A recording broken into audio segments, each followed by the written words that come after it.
Assalamualaikum warahmatullahi wabarakatuh. Perkenalkan, nama saya Nisa Afni dengan NIM 230421186. Saya berasal dari program studi Ilmu Administrasi Negara.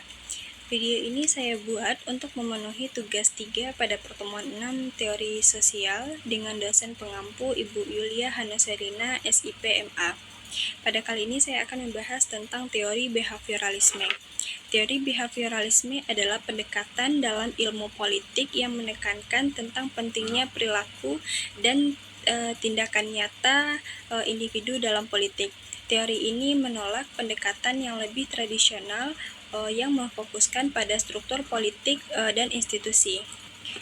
Adapun ciri-ciri dari teori behavioralisme antara lain yang pertama, mengutamakan pengaruh lingkungan, yang kedua mementingkan pembentukan reaksi atau respon, yang ketiga lebih menekankan tentang pentingnya latihan, yang keempat mementingkan faktor lingkungan, yang kelima menekankan pada tingkah laku yang tampak dengan mempergunakan metode objektif. Yang keenam ada penguatan positif dan negatif.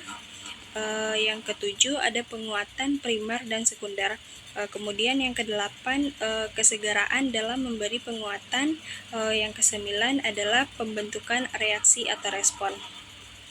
Dari ciri-ciri yang sudah disebutkan tadi dapat kita lihat bahwasannya teori behavioralisme ini lebih menekankan pada pengaruh lingkungan dalam membentuk perilaku seseorang.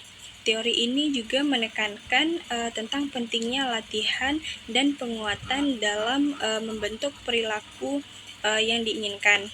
Adapun metode yang digunakan dalam teori ini adalah metode objektif, yang mana metode ini mengukur tentang perilaku yang tampak.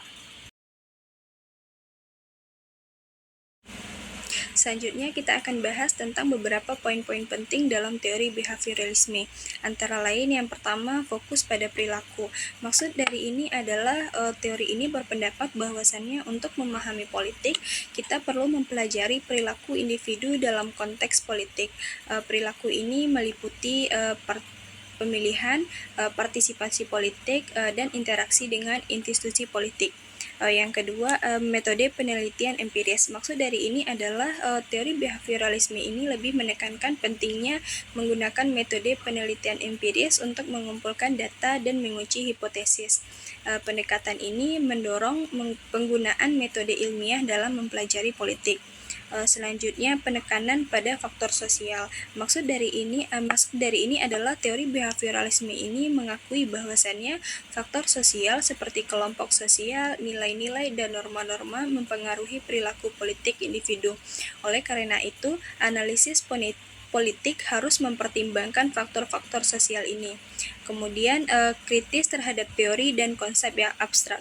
Maksud dari ini adalah teori behavioralisme ini menolak pendekatan yang terlalu abstrak dan teoritis dalam mempelajari politik. Pendekatan teori behavioralisme ini lebih suka menggunakan konsep dan teori yang dapat diukur dan diuji secara empiris. Kemudian selanjutnya ada penekanan pada prediksi dan kontrol. Maksud dari ini adalah teori behavioralisme ini bertujuan untuk mengembangkan pemahaman yang lebih baik tentang perilaku politik sehingga dapat digunakan untuk memprediksi dan mengontrol hasil politik. Dengan demikian, teori behavioralisme ini memiliki tujuan yang lebih praktis dalam mempelajari politik. Selanjutnya kita akan bahas tentang kelebihan dan kekurangan dari teori behavioralisme. Kelebihan dari teori behavioralisme itu yang pertama, fokus pada perilaku yang dapat diamati. Maksudnya teori ini berfokus pada perilaku yang dapat diamati dan diukur secara objektif, sehingga memungkinkan peneliti untuk melakukan pengamatan dan pengukuran yang akurat nantinya. Yang kedua, pendekatan ilmiah. Maksudnya adalah teori behavioralisme ini mengandalkan metode penelitian yang sistematis dan terkontrol. Hal ini memungkinkan pengujian hipotesis dan pembuktian secara empiris. Yang ketiga, terapannya luas. Maksudnya teori ini nantinya dapat diterapkan dalam berbagai bidang, termasuk psikologi, pendidikan, manajemen, dan lain-lain. Konsep-konsep dari behavioralisme ini dapat digunakan untuk memahami dan mengubah perilaku individu maupun kelompok. Selanjutnya, intervensi dan modifikasi pelaku. Maksud dari intervensi dan modifikasi perilaku ini adalah teori behavioralisme ini memberikan dasar untuk intervensi dan modifikasi perilaku yang efektif. Dengan memahami prinsip-prinsip pembentukan perilaku, seseorang dapat mengubah atau memodifikasi perilaku yang tidak diinginkan. Kemudian kita membahas tentang kekurangan teori behavioralisme. Yang pertama adalah mengabaikan aspek kognitif dan emosional. Maksudnya adalah teori ini cenderung mengabaikan aspek kognitif dan emosional dalam pemahaman perilaku manusia.